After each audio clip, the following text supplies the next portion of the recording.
welcome to Australia and to the Australian Ballet. Thank you. And we'll come to, of course, talking about ballet, but I'm going to start with a quote. It's by a very distinguished composer who said, "In ballet, the music is absolutely in the foreground all the time. Quite literally, the orchestra is between the audience and the dancer. There is not an easy second in it. So as the composer, you are never off the hook." Do you recognise who said that? I do. That sounds quite familiar. That was Joby himself, Joby yourself. Because you quite erudite. I must have. I can't have said it off the cuff. I must have written it down. So how has this been for this particular ballet? Were you off the hook? Oh no. I mean that you know, I spend some of the time writing music for, say, for example, movies, and you know, any movie score, if it's 40 minutes long, it'll have 5 minutes maybe where the music is kind of, if you're lucky, where the director has chosen to, like, let's focus on the music for this moment. But in ballet, the music is always there at the front, and the dancers are dancing to it. But then there's a weird thing, which is that because the music, at least in the collaboration I have with Chris, you're kind of almost like trying to score a movie that you haven't yet seen because it hasn't yet been made. So it's a very strange thing, and this is not just a linear narrative. Not even a single narrative. It goes to different periods in history, it goes forwards and back, and it bounces around between reality and fairy tale and fiction, in and out of Oscar's head. And the music has to kind of give the choreographer the platform on which to create. For as long as I'm writing the music, it's only me working on the project really, and it's definitely not off the hook, no. So what's your process in terms of coming up with the notes? Because when you're just there by yourself and then Chris is over there and you're sending him stuff, do you have a set routine as to how you tackle these? We start out by writing the scenario ourselves. So I think it's incredibly important that we sit down and do that initial creative decision-making process together, because, you know, I'll have solutions, because it's all about sort of troubleshooting. You're looking at the story you're trying to tell. It's like, well, how are we going to get this across? And then I'll say, well, I could do this. And Chris will say, well, if you did this, then I could do this. And before you know it, you've found a way. You can, you know, have a cup of coffee and move on to scene two. I reckon it's the hardest thing for a composer to try and write a full-length narrative ballet, because there's so many things you have to think about. You have to make a whole musical architecture that runs across the course of the evening. And in this one, we have at least 3 different stories in one. It took us a while honing things in, and finally we decided on this structure where Act 1 we were going to go from real life, the historical scenes from Oscar's life in London, interspersed with a retelling of his fairy tale, The Nightingale and the Rose. And in the second half, it was going to be Oscar's sort of fall, and interspersed with episodes from The Picture of Dorian Gray. And the reason we chose those 2 works is they seem almost like uncannily prescient foretellings in creative fiction of what actually was going to happen to Oscar. Mm.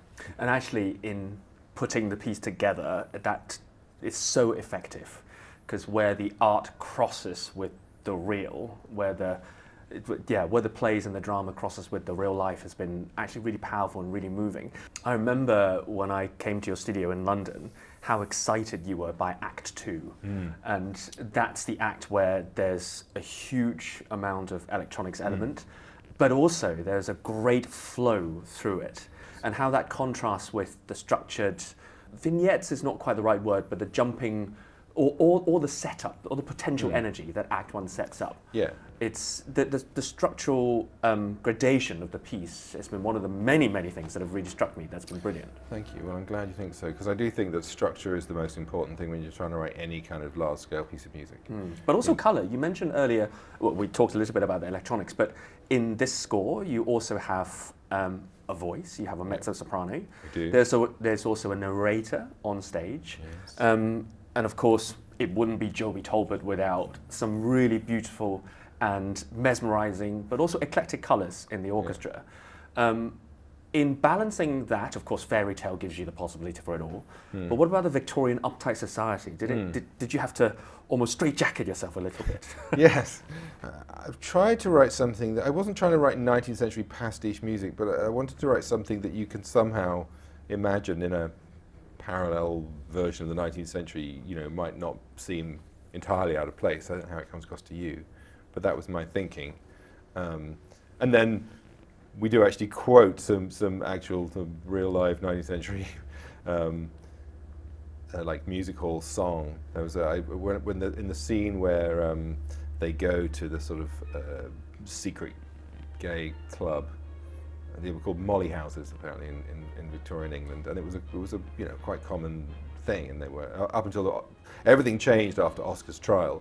But before that, even though being gay was illegal and in many ways completely taboo, in another way, the typical English equivocation, it was absolutely normal, and everybody knew it went on, and they were no one bothered about it. How did you find that tune?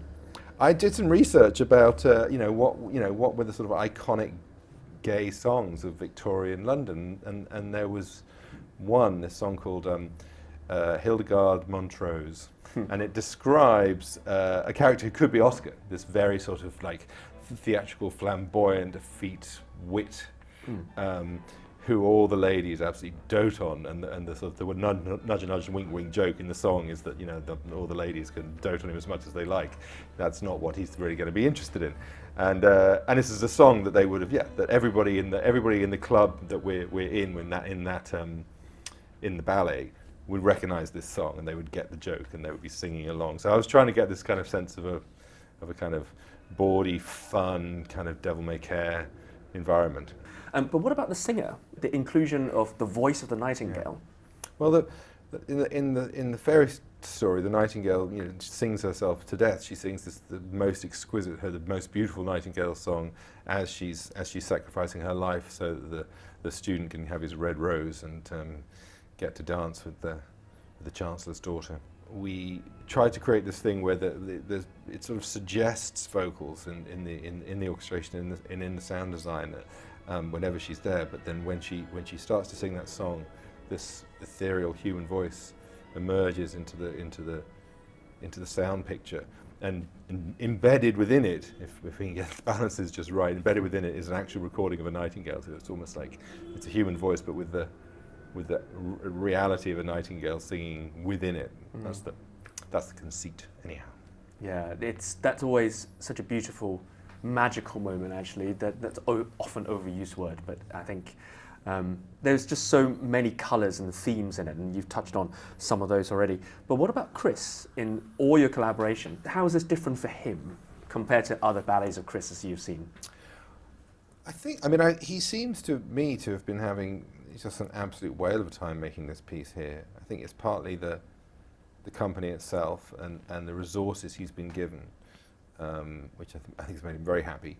But also, I guess there's a very personal element to this story for Chris, and it's one I think he's been itching to tell for a very long time, and he's able to sort of to express some of the things that some of the most deeply felt kind of absolute core of his being, both as a person and an artist, are issues that are dealt with in this ballet. So I think he's been really, really finding it a very personal and very rewarding experience. So that's the impression I get anyhow. And I think watching what he's done, you really feel that too. It seems incredibly personal and heartfelt, I think.